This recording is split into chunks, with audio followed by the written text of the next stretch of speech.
The Bright Side with Sarah White. Welcome to The Bright Side, everyone. I am your host, Sarah White, and we are going to be talking about stories of the people in this community and the surrounding areas. We're going to be digging in, and we're going to be finding out why they are passionate about what they do. We're also going to be talking about overcoming difficulties and obstacles and how people can find the bright side of life after overcoming those difficult times. I'm really excited to be digging into the community with you all, and I hope that you will take a chance on this new show called The Bright Side. Oh yeah. First episode of The Bright Side is Ollie's Trolley. I'm going to be talking with Marvin Smith, the owner and the burger master from Ollie's Trolley. I'm just digging a little bit, so I get to be with Marvin Smith, the owner, the grill master from Ollie's Trolley here in Cincinnati. I'm so thrilled to be here. How are you today, Marvin? Fine, thank you. Yeah, and you are, I want to give him a little bit more of a explanation. I want to tell a little bit about you. So you've created the original Ollie burger. You are a community figure here, an adjunct professor, I learned recently at Chatfield College. You bought the trolley from auction in 1993, and you have a street named after you, which I love. I also saw that you have Marvin Smith Day, February 23rd, 2024. Yes. So you have a street and a day. Yes. Which is so incredible. So thanks for being here with me. Can you tell me, I want to go way back because I love that I get to do these long form. I want to go back to younger Marvin. I want to go back to your story. I want you to just tell me a little bit of your story and what led you eventually to opening Ollie's. Well, I got the restaurant. I was in real estate. I worked for a nonprofit housing group before this for about 12 years. Okay. In the over the Rhine in the West End, and buying and selling real estate and creating property apartments for people that were less fortunate, low income. Okay. I did that, and out of that, I found this trolley car. And at that time, my daughter was 11 years old, and I wanted to give her something to do business-wise. Okay. So I was gonna just set it up for her to sell hamburgers and fries and something like that after school. She was 11. That's amazing. And I have a 13-year-old, and I feel like she would have really appreciated if I did something like that for her. Yeah, you know, because kids sell lemonade stand. And, yes. You know, and she was really wanting something to do, and I wanted to keep her involved. So I started the restaurant, started the trolley, just hamburgers and fries and fish sandwiches, and she worked in there after school, come in at 2:30, and I got her to the point where I could just leave her in there, and it worked for a couple of years. And then we started expanding the menu. I started to leave my real estate business and start working in the restaurant more. And took a couple of courses to learn how to make food beautiful at the technical college here, and got interested in cooking and started cooking, and my friends started asking me to cook, and then it turned into a catering business, and then we turned into opening, you know, for business, you know, on a daily basis. It's amazing. Does your daughter still cook with you? She still cooks for me. She has been on and off, part-time, full-time, and she's in a dental business, but she during still COVID, likes to come back. Yeah, during COVID, she came back and started to help me full-time, and she didn't want to go back. I made it worth her while not to go back. That's amazing. I love that she loves to cook with you. Yes. I want to talk a little bit about what you're known for. You're known for the Ollie burger and the seasoning. What brought that about? What made you put together this special seasoning that you're known for now? Well, the seasoning is a lot of different herbs and spices, and people like it. So I put it in just about everything, you know, in the fries, the burgers, the macaroni and cheese, the collard greens, the black eyed peas, because everybody likes the seasoning. Not that I can cook so good, it's the seasoning. It's the seasoning. Yeah. I feel like when you find just that right seasoning, that's what you want to do. I know recently I found this really good habanero hot honey. Yeah. And I just like wanted to put it on everything that I was eating. And so you found this amazing seasoning Yes. and then started putting it on everything, and everyone wanted to buy it. Yeah. Which is awesome. So through this business, you've actually gotten to meet some really interesting people. Can you tell me some stories? Well, I've been all the way to the top. I've fed past President Barack Obama, his wife, his family, and just, people cater. We cater and the word gets around, and next thing you know, you're in, really distinguished places. That's catering. Really amazing. Oh my gosh, I just love him and his wife. So that would be such a cool opportunity. What was that experience like for you to get to meet him? He ate 2 Ollie burgers, fries, and a milkshake. And then when we catered for 500 women for Obama, when Michelle was here, we were discussing menu. And she says, we're just plain, common people. You don't have to make it real fancy. Yeah. She says, just what you think we should serve. So I served fried chicken, greens, macaroni and cheese. She said, we love that. She said, we'll just love that. And so when we had them in and we served all of that, and we made like little side finger sandwiches for the people who didn't want that heavier meal, but they were so nice. She actually sit down in the kitchen of the home that we were at and said, can I eat before all the guests come? Yeah. So we sit her over in the corner, we ate, and then she got up and says, can I help? Oh my gosh. And I gave her a knife and an apron, and she sliced tomatoes and sliced onions and talked to us just like we were regular people. It was so nice. So That's nice amazing. to have her there. How fun. And what a cool opportunity that your food and your cooking was able to like bring you to this place where you got to meet them. I know that this place, Ollie's Trolley, and you are such a symbol of hope for this area of Cincinnati. I know sometimes this area can be a little bit rougher. Yes. And so what is that like for you to kind of be seen as a symbol of hope for this area? I enjoy it. I like it. I thrive on it. I want to be an example, especially for young black men. I see that has kind of lost their way and lost hope.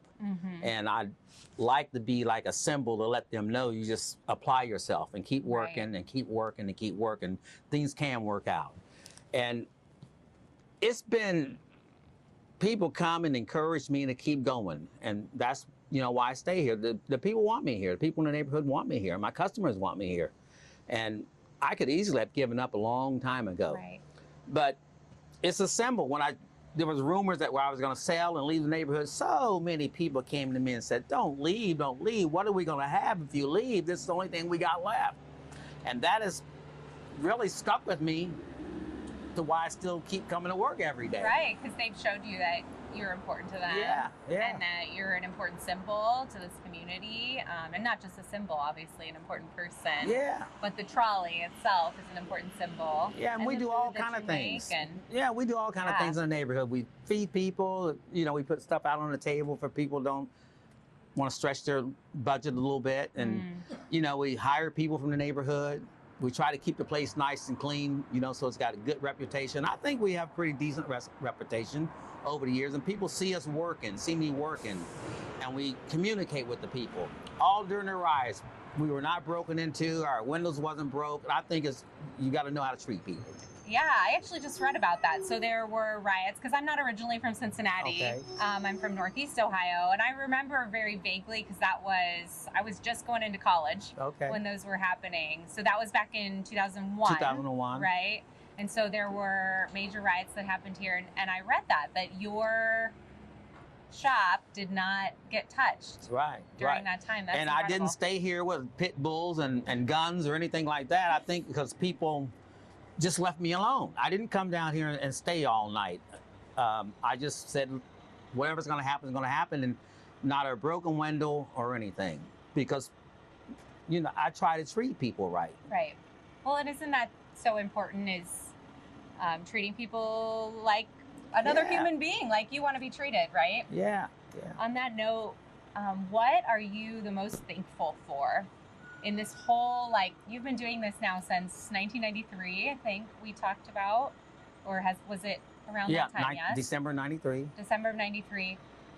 There's got to be things that you're most thankful for, most grateful for in this whole process. What would you say those are? I would say that I'm thankful for the people, the customers, the businesses, corporate leaders, community leaders. I'm thankful for the people that have showed me love and come to my business and hired me to do catering jobs. I'm just thankful for the support I've gotten, the community support, the business support, the city support. I'm just thankful that I was able to survive and go through my ups and downs and still be here, and thankful to be here. Yeah, no, I love that. So the bright side, one of the things that I really want to talk about on this show is talking about times where you feel like you've gone through a difficult period and you've really been able to overcome and then kind of see the bright side. You know, they say hindsight is 20/20, right? So it's like when you're going through it, you don't think it's bright. Yeah. And believe me, you know, I've been through some hard things too, where in the midst of it, I'm not thinking it's bright. And then, you know, years later, you can kind of see what the lessons you were able to learn were. So can you think of a time where maybe you've had to go through something difficult, either yourself personally or with Ollie's, and then you've been able to overcome that and kind of see the bright side? I think the early years of just struggling to make ends meet. Because when I came to Cincinnati, I came with a college degree, a master's degree, and got a master's degree from Xavier University and went to undergrad at Wittenberg University. I came with educational background. Yeah. I came with no money. No money, but education. That's what I came with. Yeah, education. Important. And I learned how to read books on how to buy real estate with no money down, and I explored all of that during the real estate business I was in. Right. And I just learned to keep on going, whether you have ups and downs. So I would stand out on this street here for hours and hours with a sign that says open, you know. To get people to stop. To get people to stop. Because when you first open a business, nobody knows you. Nobody knew whether food was good. Nobody knew about Ollie's Trolley. So I just stand out there in the rain and the snow. And I have video, just rain and snow, just hoping people will come. Yeah. And people eventually started to come. And that was during a time when I was transitioning from the real estate business to the restaurant business. And there was a time when I couldn't get a $500 credit card. Wow. And that's because a new business is hard to get credit. And maybe this neighborhood, I was told this place wouldn't work in this neighborhood by various people. But I didn't take that personally, but I took it to mean I need to work harder and go my own way. And even to this day, I like paying my bills as I get them without borrowing and having credit. And I'm not saying it's a bad thing, but it was a good thing because it pushed me out here to, I actually have equity in the property now. Yeah, that I didn't have to borrow to keep the business going. It was just hard work and dedication. And that was probably the hardest thing I did, was keeping the business alive all these years. So obviously you have kept the business alive, but how have you been able to really overcome that time and now see the bright side of going through that? So you've talked about it a little bit, but how did that time really help you to flourish? I think it made me more conservative. It made me watch my money a little bit closer. Yeah. I think it made me depend on the people that worked for me, realizing I need people to help me grow. Exactly. I can't do it all on my own.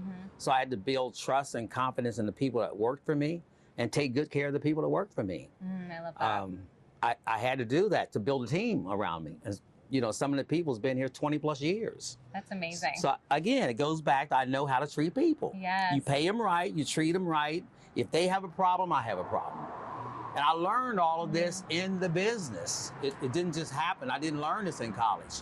I learned this through doing day to day. Through doing it. So taking care of not only your customers, but taking care of your employees. Yeah. And caring for them so that they want to work for you for a long time.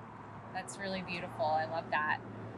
What brings you passion? What keeps you going? What makes you want to keep doing this, Marvin? Well, eventually I'm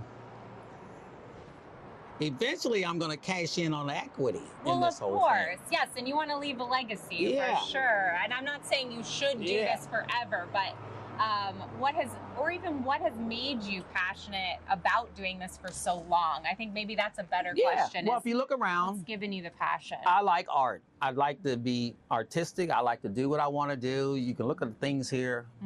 They make me feel good. How the place looks. I like that people come here and enjoy it. I like flowers. I like plants. I just like the kind of the funky kind of attitude and atmosphere here that makes people feel good when they come, and people tell me that. It's super unique. It's super fun. And I like to just keep it like that. I enjoy it. I get more enjoyment of the people like we're doing here, just sitting in the courtyard, just talking and eating and having fun. What keeps you passionate about the food and the business? I like to cook. Okay. I have 6 brothers and 5 sisters, and my mom and dad were day workers. And when we moved from Georgia to Springfield, Ohio, and my mother and dad was always out working, so my sisters, my 5 older sisters, were always in charge of us little boys. Oh my gosh. Because all the sisters are older. 5 older sisters. 5, and I'm number 8 of 12. Oh my gosh. So my 5 sisters made us little boys cook. They like, made us you guys are doing cut up chicken, cut potatoes, make biscuits. They made us do it because they were in charge. Yeah. You know, punishing us. Did you enjoy it then or no? Because they were making it. I thought they were making us do it, just to be mean to us and make us work. But eventually, I liked it. Yeah. Because now, the things I learned as a kid, I use in my business. And now I can kind of like tell them, look, I got a restaurant. Out of all this, they taught me how to make gravy and everything. My sisters did that. Right. And got me interested in cooking. And the passion for cooking is, I like when people tell me the food tastes good. I like being creative with food, not just artwork, but so you can bring your creativity. Yeah, you can bring your creativity out here with the decor. You can bring your creativity in there with the cooking. I love that. That's really fun. What do you think makes you passionate about staying in this neighborhood? So we're kind of sticking with passion for the moment. We're here this is the West End, correct? Yes. Again, for people watching, I'm new to Cincinnati, so I'm learning all these neighborhoods. What makes you passionate about staying here? The people and the history of this neighborhood. It's changed a lot, since 1993. And I've been part of that change. And I can see the vision of it being a nicer, a better neighborhood, cleaner, better taken care of, better city services, different class of people, different people, but still include the people that already live here. Of course, It's not gentrifying. It doesn't have to be gentrified. Right, exactly. And taking care of it. Yeah, I've seen all that happen. I'm comfortable here. Probably 50% of my customers are from the neighborhood. Yeah. And I like being here. What's next for Marvin? What's next for you? Let's just say if I was retired from the business here and my daughter takes it over and she'll give me some free time, I'd like to teach full time. I love that. I love being in the classroom. I love bright young minds that ask me questions and I can talk about what I've done. Yes. When I go into class, business and society. Okay. And future planning. So it gives me a chance to talk with young students about planning for the future. What are you going to do with your 2-year degree? Because that Chatfield College has a 2-year degree. And I want to get them to focus on what are they going to do with it. Not just get a piece of paper and then go and do something completely away from that. I try to get them to focus on what are you going to do with your life. And I love that. make a career for themselves. Tangible ways to use what they're learning at school, right? Yeah. That they're actually going to take it out of the classroom and say, okay, we're going to do something with this. And being in the classroom, I can talk about, like I would bring my students here, even before the stadium across the street was being built. We'd walk over there in the ditches where they first started digging and talk about what it was going to look like years from now. And we would sit here at this very table and just kind of like talk about their future, not my future, not what I was doing here, but I was trying to get them to focus on now's the time to start planning and looking ahead and not just thinking I'm going to get out of school and then decide what I'm going to do. I like that energy of talking with young students. Of course, because they are really like in this place where they can do anything. Yeah. They have so much time, and I love even talking to my 13-year-old about what she wants to do. She loves talking about it too. I don't pressure her, good. But she just loves coming up with ideas and actually wants to own a restaurant. So I should bring her by here sometime. It's hard work. It's hard work, but fortunately, she's my hard worker. She is super self-motivated, and will do what it takes if she decides to do that. But I love that time in life where people are, just really thinking about, hey, what do I want to do with my life? Mm-hmm. And I also love that you can even do that at any point in your life. I think that's important to say, even here today, someone even like myself who,